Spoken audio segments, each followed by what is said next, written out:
Praise the lord. Psalm 41 এজন ৰোগীৰ প্ৰাৰ্থনা। যিসকলে দৰিদ্ৰলৈ চিন্তা কৰে তেওঁলোক সুখী। বিপদত পৰিলে ঈশ্বৰে তেওঁলোকক সহায় কৰিব। ঈশ্বৰে তেওঁলোকক ৰক্ষা কৰি জীয়াই ৰাখিব। তেওঁলোকক তেওঁ জগতত সুখী কৰিব। শত্ৰুবোৰৰ হাতত তেওঁলোকক এৰি নিদিব। তেওঁলোক নৰিয়াত পৰিলে ঈশ্বৰে তেওঁলোকক সহায় কৰিব আৰু তেওঁলোকক স্বাস্থ্য ঘূৰাই দিব। মই ক'লোঁ, হে ঈশ্বৰ, মই তোমাৰ অহিতে পাপ কৰিলোঁ। মোক দয়া কৰা আৰু সুস্থ কৰা। মোৰ শত্ৰুবোৰে মোৰ বিষয়ে নিষ্ঠুৰ কথা কয়।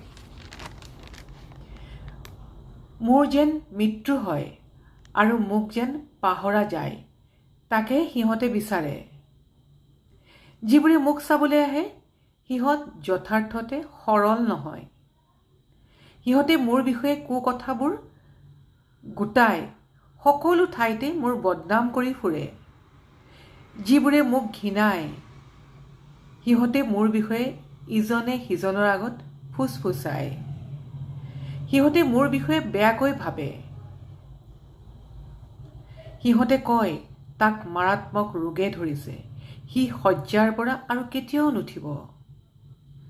যাক মই অতিকৈ বিশ্বাস কৰিছিলোঁ, যিজনে মোৰ সৈতে আহাৰ গ্ৰহণ কৰিছিল, মোৰ অন্তৰংগ বন্ধুজনেও সেই মোৰ বিৰুদ্ধে উঠিছে।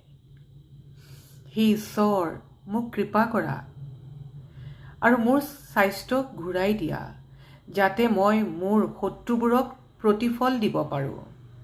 সিহঁতে মোৰ ওপৰত জয়লাভ কৰিব নোৱাৰিব। এইদৰে মই জানিম যে তুমি মোত সন্তুষ্ট। তুমি মোক সহায় কৰিবা, কাৰণ মই সিদ্ধতাত চলো। তুমি মোক চিৰকাল তোমাৰ সন্মুখত ৰাখিবা। ইজৰাইলৰ ঈশ্বৰৰ প্ৰশংসা কৰা। এতিয়াৰ পৰা অনন্ত কাললৈকে তেওঁৰ প্ৰশংসা হওক। আমিন, আমিন। Thank you, Jesus. Thank you, Holy Spirit of God. Thank you.